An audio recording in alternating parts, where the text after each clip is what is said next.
নিশাত ভাই একটা কথা অনেকবার বলছিলেন যে আসলে ফ্রান্সের ডিফেন্সিভ অর্গানাইজেশন এখনো পর্যন্ত পুরোপুরি টেস্টেড না।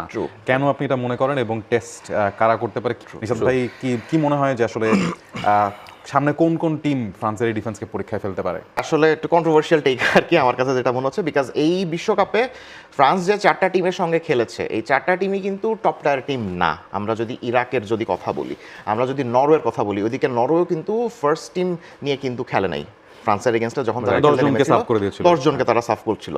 সো আজকেও তারা যে সুইডেনের এগেনস্টে খেললো, that is the mid tyre team. First ম্যাচে সেনেগালের এগেনস্টে সেনেগালও কিন্তু এই বিশ্বকাপে সেরকম ফর্মে কিন্তু ছিল না। আমরা যদি সেনেগালের স্কোয়াডের দিকেও তাকাই, তারাও কিন্তু মোটামুটি একটা dysfunctional squad in terms of তাদের অ্যাটাকে অনেক কিন্তু খেলোয়াড় আছে, কিন্তু তাদের মধ্যে সেরকম কিন্তু কম্বিনেশন নাই। সো আমার কাছে যেটা মনে হচ্ছে, ফ্রান্সের defence specially their full backs, not their centre backs are awesome, but তাদের যে ফুল ব্যাকস আছে, ডান দিকে জুলস কুন্দে এবং বাম দিকে কখনো কখনো খেলছেন থিও হার্নান্দেজ, আবার কখনো কখনো খেলছে কিন্তু লুকা ডিন। এই খেলোয়াড়েরা এখনো পর্যন্ত সেভাবে চ্যালেঞ্জড হয় নাই, বিকজ ফ্রান্স যাদের এগেনস্টে খেলতে নেমেছে কারোরই কিন্তু উইং পাওয়ার সেরকম স্ট্রং নয়। আপনি যদি নরওয়ের দিকে তাকান, ওদের যদি মেইন টিমও খেলায়, মেইন টিমের অ্যাটাকের সবচেয়ে সেরা খেলোয়াড় হলো গিয়ে আর্লিং হালান্ড, মানে he is a striker, he is not a winger.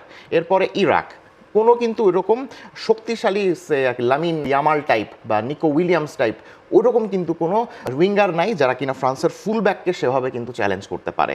আমরা গত বিশ্বকাপের ফাইনালে যে জিনিসটা দেখেছিলাম, আনহেল ডি মারিয়া তিনি যেরকম অসাধারণ খেলেছিলেন, ওই অসাধারণ খেলার কারণেই কিন্তু ফ্রান্সের যে রাইট ব্যাক ছিলেন জুলস কুন্দে, তিনি কিন্তু গোটা ম্যাচে কিন্তু ফ্লপ ছিলেন। আনহেল দি মারিয়ার মতো একজন উইঙ্গার কিন্তু জুলস কুন্দেকে পুরো ম্যাচে নাচিয়ে ছেড়েছিলেন, এই কারণেই কিন্তু আর্জেন্টিনা বিশ্বকাপটা জিততে পেরেছিল। One of the reasons eventually যে সেকেন্ড গোলটা হয়েছিল, হ্যাঁ, সেখানে কিন্তু অন দ্য পজিশন কিন্তু জুলস কুন্দে ছিল না, সে কিন্তু ছিল না।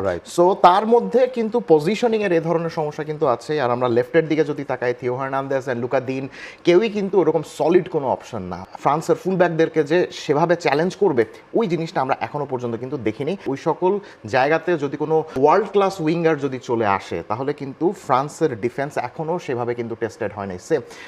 স্পেনের যদি লামিন ইয়ামাল বা নিকো উইলিয়ামস এই ধরনের কোনো একটা উইঙ্গার যদি ফ্রান্সের এগেনস্টে নামে, তাহলে ফ্রান্সের ফুলব্যাকদের ঠেকানোর সামর্থ্যটা কতটুকু সেই জিনিসটা এখন আমরা কিন্তু জানি না। এই ফ্রান্স আমার কাছে যেটা মনে হচ্ছে ব্যক্তিগত মতামত, সেটা লেগে সেখানে গিয়ে তাদের একটা সমস্যা হতে পারে in terms of there defence. Specially আমরা যদি তাদের ফুলব্যাকের দিকে যদি তাকাই, আমার কাছে এখনো পর্যন্ত মনে হয় নাই যে ফ্রান্সের right back Jules Kounde and left back Theo Hernandez এখনো 100% সলিড।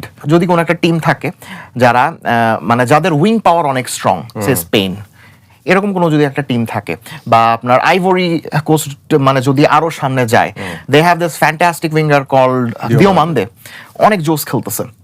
সো এই ধরনের উইঙ্গারদেরকে সামলানোর খেলতে কিন্তু সামনে দেখতে পারি যে হয়তো বা জুলস কোন্দা বা থিও হার্নান্দেজ সমস্যায় পড়তে পারেন। অ্যান্ড সেটা ফ্রান্সের কোচ দিদিয়ের দেশমও কিন্তু ওই জিনিসটা রিয়েলাইজ আস্তে আস্তে করতে পারছেন, যে কারণে কিন্তু দেখবেন যে ফ্রান্সের ফুলব্যাকের যে জায়গাগুলো প্লাস ওদের যে সেন্ট্রাল মিডফিল্ডের যে জায়গাগুলো, ওগুলাতে কিন্তু এখনো সেরকম ফিক্সড প্লেয়ার আমরা দেখছি না। Same can be shed for the exactly সবসময় চেঞ্জ হচ্ছে। Same can be shed for the central midfield options as well. সেখানে শোয়ামেনি বলেন, মানু কোনে বলেন, রাবিও বলেন, সবাই কিন্তু মানে খেলছেন আর কি, ফিক্সড কেউই না।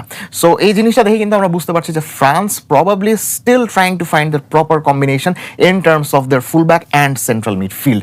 এই কম্বিনেশনটা যদি প্রপারলি তারা খুঁজে না পেতে পারে, তাহলে কিন্তু সামনে গিয়ে ফ্রান্সের একটা সমস্যা হতে পারে বলে অ্যাটলিস্ট আমার কাছে মনে হয়। If we think about France, are they that much midfield dominated? No, they are not.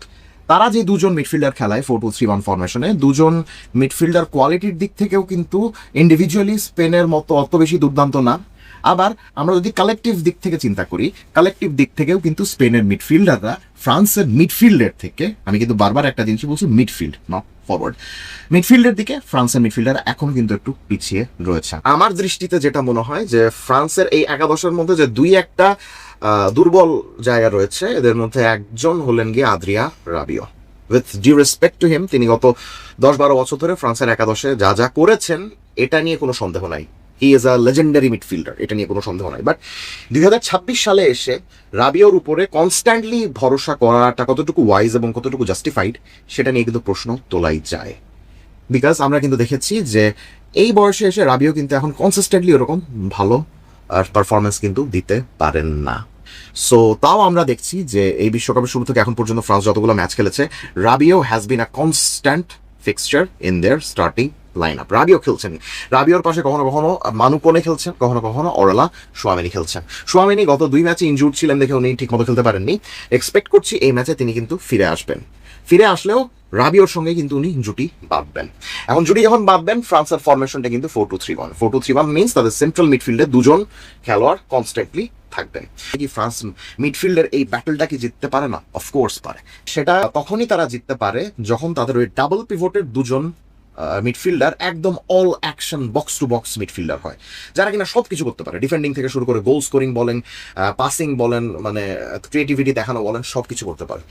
এই বয়সে এসে আদ্রিয়া রাবিও ওই 100% ওই ভার্সেটাইলিটি 90 মিনিটস ধরে দেখাতে পারবেন কিনা, সেটা নিয়ে কিন্তু একটা অনেক বড় প্রশ্নবোধক চিহ্ন আছে, যেটার অ্যান্সার আমরা হোপফুলি আজকের এই ফ্রান্স ভার্সেস স্পেন ম্যাচটার মধ্যেই পেয়ে যাবো।